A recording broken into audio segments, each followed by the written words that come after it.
My YouTube channel CMJ प्रकट पर। मैं हूं आपकी मैथ टीचर नैना। हमने अपने प्रीवियस पार्ट में सीबीएसई के कुछ प्रीवियस ईयर के क्वेश्चंस को डिस्कस किया था, जो कि अरिथमेटिक प्रोग्रेशन यानी कि आपके चैप्टर नंबर 5 से थे। उन्हीं पार्ट को कंटिन्यू करते हुए आज हम 2 नंबर की यानी 2 मार्क की क्वेश्चंस को यहाँ डिस्कस करेंगे। सो मूव करते हैं अपने क्वेश्चन नंबर 7 की तरफ। सो क्वेश्चन नंबर 7 है आपका, 2 अंकों वाली कितनी संख्याएं 7 से भाज्य हैं अथवा प्रथम 50 प्राकृत संख्याओं का योगफल ज्ञात कीजिए। How many 2-digit numbers are divisible by 7 or find the sum of the first 50 natural numbers. So हम इसमें सबसे पहले फर्स्ट पार्ट को डिस्कस करेंगे, जो कि है How many 2-digit numbers are divisible by 7. So 7 की टेबल में 2-digit नंबर कहां तक आते हैं देखते हैं। यहाँ पर 7 2 14 होते हैं, ये एक 2-digit नंबर है। फिर 21 आता है, देन 28 आता है। ये सब क्या है? 2 डिजिट्स के नंबर। अब मैं अगर बात करूं, लास्ट 2 डिजिट्स नंबर आपका होता है 99, इसके बाद 100 आ जाता है और ये 3 डिजिट्स का नंबर बन जाता है। तो 99 से स्टार्ट करते हैं। अब 99 क्या 7 से डिविजिबल है? तो आप बोलोगे नहीं, कंप्लीटली डिवाइड नहीं होता है 99 7 से। इससे पिछला नंबर होगा 98। क्या 98 7 से डिवाइड होगा? सो आंसर होगा यस। जब हम 98 को 7 से डिवाइड करेंगे तो क्या वैल्यू आएगी? 7 1 जा 7, 2 कैरी, तो यहाँ पर 8 बच गया आपका, तो 7 4 जा 28। तो बेसिकली जो 98 है वो कंप्लीटली डिविजिबल है 7 से। तो आपका जो लास्ट वाला 2 डिजिट का नंबर होगा जो 7 से डिवाइड होता है पूरा पूरा, वो होगा 98। सो यहाँ पर अब हमारे पास इस एपी की लास्ट टर्म क्या बन जाएगी? 98। 99 क्यों नहीं ले रहे? क्योंकि वो 7 से डिविजिबल नहीं है। और यहाँ पर कंडीशन गिवन थी हमें कि 2 digit number which is divisible by 7। तो हमें ये भी ध्यान रखना है कि 7 से डिवाइड भी होना चाहिए वो 2 डिजिट नंबर। तो यहाँ पर अब हमारे पास एक एपी मिल गई है।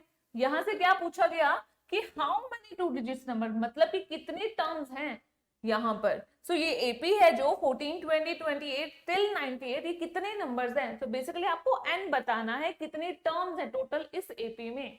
सो यहाँ पर एन आपको फाइंड करना है। गिवन क्या है? ए आपको गिवन है, first term of this AP is 14। Then d आप निकाल सकते हैं, 21 माइनस 14 किया तो आपके पास आ गया 7, तो डी आ रहा है 7।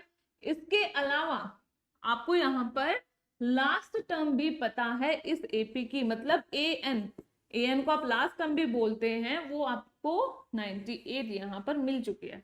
तो ये सारी वैल्यूज आपको यहाँ पर मिल गई है। अब हमें एन की वैल्यू निकालनी है, तो यहाँ पर फॉर्मूला हम यूज करेंगे A N is equal to A plus N minus 1 D.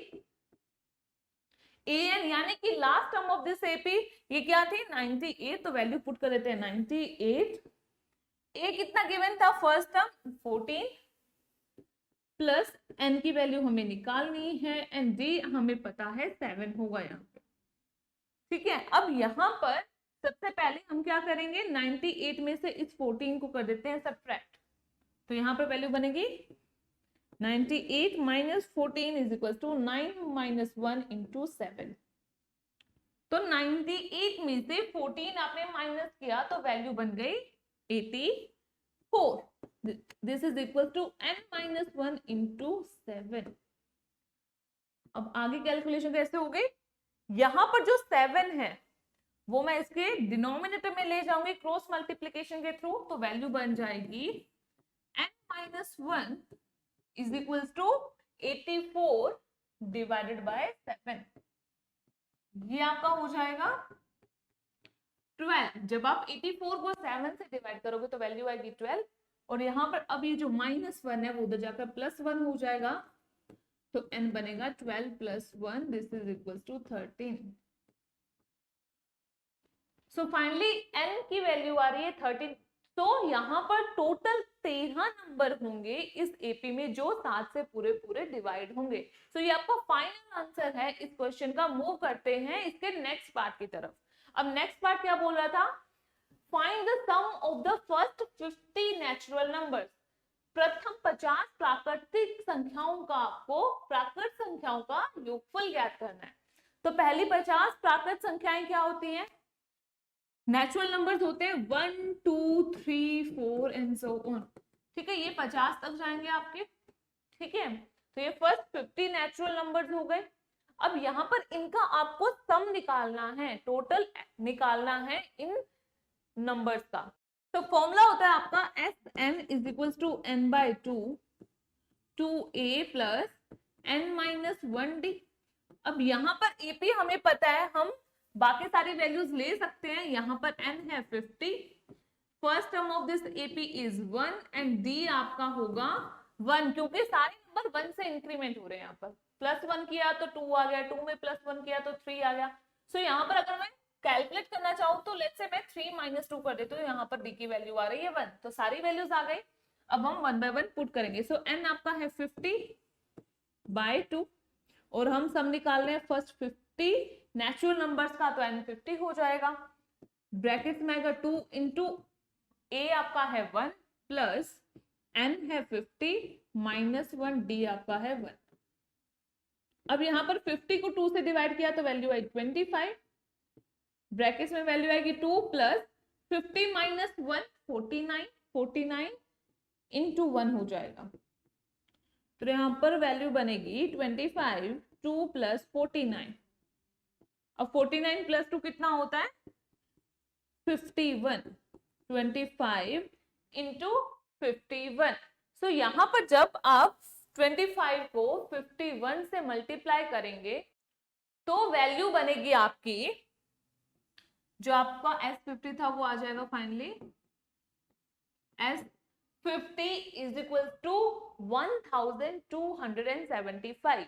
तो ये आपकी फाइनल वैल्यू होगी 1275। सो S50 यानी कि पहली 50 प्राकृत संख्याओं का टोटल जो है, मतलब कि योगफल है उनका, जो वो आ रहा है 1275, यानी कि 1275। सो ये आपका इस पार्ट का सोल्यूशन हो गया। सो मूव करते हैं अपने नेक्स्ट पार्ट की तरफ। तो क्वेश्चन नंबर 8 है आपका, नीचे दिए गए संख्याओं का आपको योग ज्ञात करना है 7 + 10 + 13 + 46, यानी कि find the sum of the given below 7 + 10 + 13 till 46। Second part है, यदि एक समांतर श्रेणी का 9वां पद शून्य है तो इसका 29वां पद 19वें पद का 2 गुना होगा, ये आपको शो करना है। If the 9th term of an AP is 0, then show that the 29th term of is double of its 19th term। तो सबसे पहले हम इसके फर्स्ट पार्ट को डिस्कस करेंगे। सो फर्स्ट पार्ट में आपको एपी ना देकर यहाँ पर एक सीरीज गिवन है। सीरीज क्या होता है ये मैंने अपने प्रीवियस वीडियो में अच्छे से डिस्कस किया था। तो यहाँ पर एक सीरीज गिवन है, उसको हम एपी फॉर्म में लिख लेते हैं। तो यहाँ पर एपी बनेगी 7 इन 10 13 till 46। ओके, अब यहाँ पर आपको क्या करना है, इनका सम निकालना है। क्या आपको पता है ये नंबर ऑफ टर्म्स कितनी है? हम इस एपी से ए निकाल सकते हैं, ए है 7, डी निकाल सकते हैं, डी होगा 10 - 7, this is equal to 3। Okay, अब यहाँ पर हमें सम निकालना है, एस एन निकालना है। तो क्या हमें एन पता है? फॉर्मूला क्या होता है, n/2 a + l, और यहाँ पर l यानी कि इस एपी की लास्ट टर्म हमें पता है 46 है। क्या हमें n की वैल्यू पता है? n की वैल्यू ही नहीं पता है, और इसके बिना हम सम नहीं निकाल सकते। तो सबसे पहले हमें यहाँ पर n को फाइंड करना होगा, और वो कैसे करेंगे? फॉर्मूला यूज करके an = a + n - 1d। अब हमारे को ये भी चीज पता है कि an होता है वो हम लास्ट टर्म भी लेके चलते हैं, an वो l के इक्वल ही होता है। तो यहाँ पर हमने an को l लिया और l की वैल्यू 46 थी, तो यहाँ पर an की जगह 46 आ जाएगा। First term of this AP is 7 plus n की वैल्यू नहीं पता है, d आपको मिला था 3। तो यहां से इसकी कैलकुलेशन स्टार्ट करेंगे तो 46 = 7 प्लस 3 को n से मल्टीप्लाई किया तो 3n - 3 हो गया। अब 7 - 3 कितना होता है 4 + 3n होगा यहाँ पर, इक्वल में 46 एज इट इज। अब ये 4 को हम इधर ले आएंगे लेफ्ट साइड में, तो ये माइनस का 4 हो जाएगा। तो यहाँ पर वैल्यू आएगी 46 - 4, this is equal to 3n। So 46 - 4 हो जाएगा 42, this is equal to 3n। So n की फाइनल वैल्यू क्या बन रही है? n is equal to 42 divided by 3, so ये वैल्यू बनेगी 14, सो n की आपकी वैल्यू आ रही है 14, सो टोटल 14 टर्म्स है इस एपी में। अब हमें n पता चल गया, अब हम इजीली SN निकाल सकते हैं। तो यहाँ पर n की जगह 14 रखेंगे, this is equal to 14 by 2, ये आपको पता है 7, लास्ट टर्म है 46, तो यहाँ पर वैल्यू बनेगी 7, 46 प्लस 7 हो जाएगा 53। अब 7 को जब 53 से मल्टीप्लाई करेंगे तो 7 3 जा 21, 2 कैरी 37, तो यहाँ पर 371 इसका फाइनल आंसर होगा। तो sum of first 14 terms of this AP is 371, तो ये आपका फाइनल सॉल्यूशन है फर्स्ट पार्ट का। अब मूव करते हैं इसके नेक्स्ट पार्ट की तरफ। तो नेक्स्ट पार्ट है if the ninth term of an AP is 0। पहले ये बताया गया कि नाइन्थ टर्म है जो भी आपको एपी कंसीडर करने हैं यहाँ पर, उसका जो नाइन्थ टर्म होगा वो है 0। तो हम नाइन्थ टर्म को कैसे लिखते हैं, A9 और ये हो जाएगा 0। Then show that is 29th term, so A29 ये किसके इक्वल होगा, is double of its 19th term. तो जो 19th टर्म होगा उसका डबल कर देंगे तो हमें 29th टर्म मिल जाएगी, और ये हमें शो करना है। तो सबसे पहले जो गिवन वैल्यू है उसका यूज करेंगे यहाँ पर। A9 क्या होता है, A plus n-1d is equal to 0। यहाँ पर हम कौन सा फॉर्मूला यूज कर रहे हैं, an is equal to A plus n-1d, इसी फॉर्मूले को यूज किया A9 को एक्सपेंड करने के लिए। अब यहाँ पर वैल्यू बनेगी A plus 8d is equal to 0। यहां से हम A की वैल्यू ले लेते हैं, A is equal to minus 8d, इस प्लस 8d को इधर शिफ्ट किया तो माइनस 8d बन गया। लेट्स से ये आपकी इक्वेशन नंबर 1 है।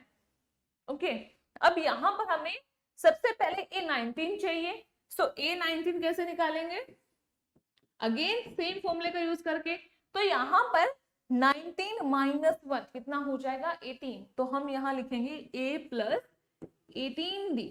अब A की वैल्यू हमने इक्वेशन 1 में क्या ली थी, माइनस 8d, तो यहां पर लिखेंगे माइनस 8d प्लस 18d, और ये कहां से आया, बाय यूजिंग इक्वेशन नंबर 1 ये वैल्यू आई थी। तो ये बन जाएगा 18 माइनस 8 होता है 10, 10d हो गया, A19 की ये वैल्यू हो गई। तो लेट्स से ये आपकी इक्वेशन नंबर 2 है। सिमिलरली हम A29 की वैल्यू निकालेंगे, A29 होगा A प्लस 28d। अभी 28 कहां से हुआ, क्योंकि हमें यहाँ पर n29 गिवन है, 29 माइनस 1 करेंगे तो 28 होगा, और वो d से मल्टीप्लाई होकर 28d हो जाएगा। अब A की वैल्यू अगेन हम इक्वेशन 1 का यूज करेंगे, जो कि यहाँ पर वैल्यू है minus 8d, minus 8d plus 28d, और यहाँ पर हम अगेन लिख देंगे बाय यूजिंग इक्वेशन नंबर 1। तो यहाँ पर फाइनली A29 की क्या वैल्यू आ रही है, 28 माइनस 8, तो 20d आ जाएगी ये वैल्यू। ये आपकी इक्वेशन नंबर 3 हो गई। ओके, अब यहां पर हम लिखेंगे by using equation number 1 and equation number 2। Sorry, यहां पर आपने इस इक्वेशन को 2 लिया था और इसको 3, तो यहां पर इक्वेशन 2 एंड 3 होंगे। तो equation 2 and equation number 3। So equation 2 आपकी क्या थी, A19 था 10d के इक्वल, और A29 था 20d के इक्वल।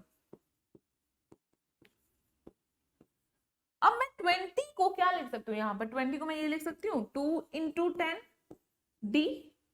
ये A29 की हमने वैल्यू को थोड़ा एक्सपेंड किया, सो 2 इंटू 10 कितना होता है 20, तो मैंने 20 को फैक्टराइज कर दिया यहाँ पे 2 इंटू 10 की फॉर्म में।